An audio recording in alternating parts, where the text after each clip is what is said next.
সুপ্রভাত বন্ধুরা, তোমরা সবাই কেমন আছো? আশা করছি খুব ভালো আছো। আমিও খুবই ভালো আছি। তো আজকের ওয়েদারটা তোমাদের সাথে একটু শেয়ার করলাম। সকাল থেকে মেঘলাচ্ছন্ন আকাশ, জানি না বৃষ্টি হবে কি না।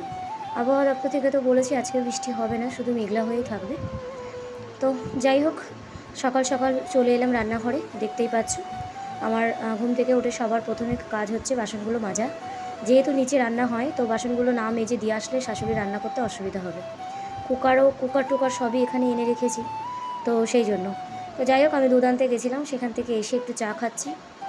দুধটা এনে রেখে ফোটাইনি, যদিও মেয়ে ওঠার আগে আগে ফুটিয়ে নেব। আর একটু চা খেয়ে তারপরে যে আটা মাখছি। সকালবেলা শাশুড়ি রান্নাটা করে, সকালে আমি করি না, আমি রাতে করি। তো সকালে যেহেতু উনি রান্না করে, তো সেই জন্য ওনাকে একটু সব কিছু গুছিয়ে দিই আর কি। গুছিয়ে মশলা বাটা বা আটা মাখা এগুলো হয়তো করি, বা মাঝে মাঝে একটু রুটিও করে দিই। তো যাই হোক, আর এদিকে দেখো আমার সোনামা গাছে জল দিচ্ছে। ওর স্কুল থেকে ওকে একটা গাছ দিয়েছে, সেই জন্য ওকে হাতে ধরে দিয়েছে বলে ও খুব যত্ন করে গাছটা, মানে খুব যত্ন করছে আর কি। সকালবেলা একবার জল দেবে, আবার বিকেলে ঘুম থেকে উঠে একবার জল দেবে। এদিকে আজকে ওর দিদি যেহেতু এখানে আছে, তা ওর সাথে সাথে ওর একটু শখ হলো যে আমিও জল দেবো। তাই জন্য ও বড় বলে বড় মগ নিয়েছে, আর ছোটো বলে ছোটো মগ নিয়েছে। তো যাই হোক, আমাদের বিছানা আমি গুছিয়ে নিচ্ছি। আমাদের খাট আছে, কিন্তু নিচে শোয়ার একটাই কারণ যে অতিরিক্ত গরমের কারণে আমরা গরমকাল থেকে নিচে শুই। তো এখন যদিও সেই গরমটা নেই, কিন্তু নিচে শুতে কি ভালোই লাগে। বেশ অনেকটা জায়গা জুড়ে ঘুমোনো যায়। আর খাটে আমাদের যেন কি বলবো, 3টে মানুষ আমরা ঘুমাই, কিন্তু তার মধ্যে 2টো বড় বড় কোলবালিশ চলে যায়। তো সেই জন্য ভালোভাবে না শুতে পারি না।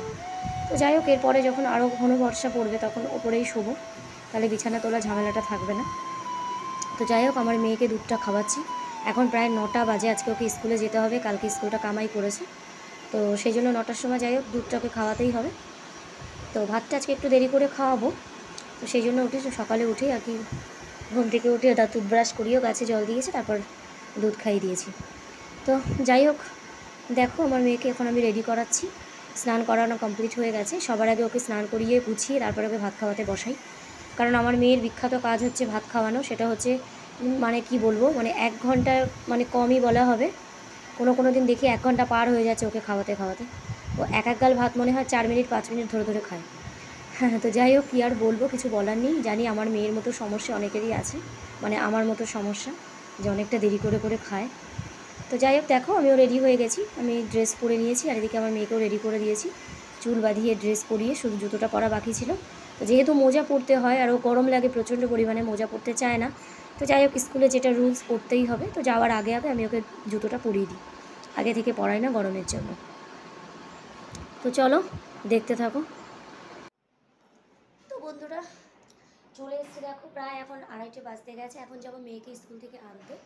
তো আমার টুকিটাকি যত যা কাজকর্ম ছিল সকালের কমপ্লিট হয়ে গেছে। হয়ে আমি স্নান করে খাওয়া দাওয়া করে আমি শুয়েছিলাম। এখন দেখছি মেয়ের টাইম হয়ে গেছে। আজকে তো বেশ কটকটে রোদ্দুর বেরিয়েছে, দেখতেই পাচ্ছ।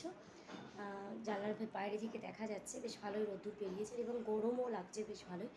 তো যাই হোক, এখন এই রোদের মধ্যে যাই হোক যেতে হবে মেয়েকে আনতে। আনার পরে তারপরে খেয়ে দিয়ে তারপরে শুয়ে পড়বো। তো যাই হোক ফ্রেন্ডস, চলো আমার আজকের ভিডিও এখানেই শেষ করছি। তো আমার ভিডিও যদি ভালো লাগে প্লিজ একটা লাইক করো, আর পারলে আমার চ্যানেলটাকে সাবস্ক্রাইব করে আমার পাশে থেকো। তো চলো টাটা, দেখা হচ্ছে আবার নেক্সট ব্লগে।